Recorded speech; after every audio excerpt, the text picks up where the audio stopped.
In a small village nestled between rolling hills, there lived a young boy named Luca. He was born with a condition that left him unable to speak, and though he could hear, the world around him seemed silent, like a painting without color. His parents were kind but often worried about their son's future, unsure of how he would communicate in a world full of words. Despite the silence, Luca had an incredible gift. He could listen to the rhythm of the wind, the rustle of leaves, and the melody of the birds. He would spend hours outside, eyes closed, letting the world speak to him in ways others couldn't hear. His heart would race with the beat of nature, a silent symphony only he could understand. One day when Luca was about 10, a traveling musician came to the village. He was an elderly man, known for his beautiful melodies played on a violin. The villagers gathered in the square, eagerly awaiting the music. But when the musician began to play, something strange happened. His violin string broke. The crowd gasped. The musician looked at the crowd, his face clouded with embarrassment. "I'm sorry," he said. "I have nothing else to play with."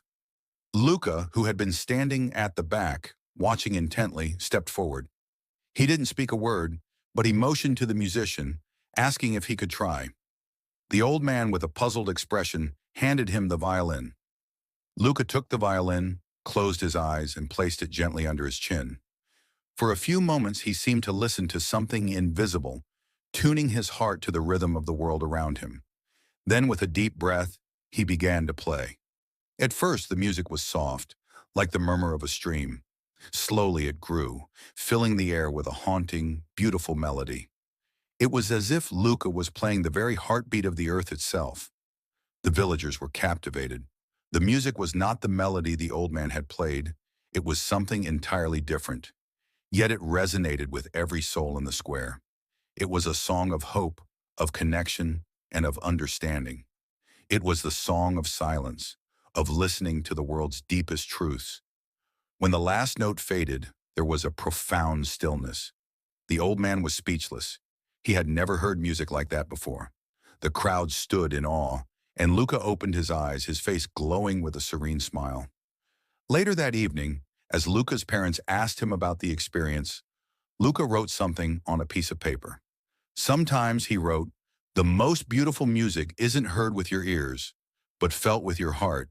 It's not the loudest sound that matters, but the quietest one that speaks the most." And from that day on, Luca became known as the boy who played the silent song, showing everyone that the most powerful connections in life come not through words, but through understanding, patience, and listening deeply to what isn't said. The story reminds us that communication isn't always about speaking. Sometimes the deepest connections are made through actions, empathy, and the quiet understanding that transcends words. True beauty can often be found in silence, where we listen not just with our ears but with our hearts.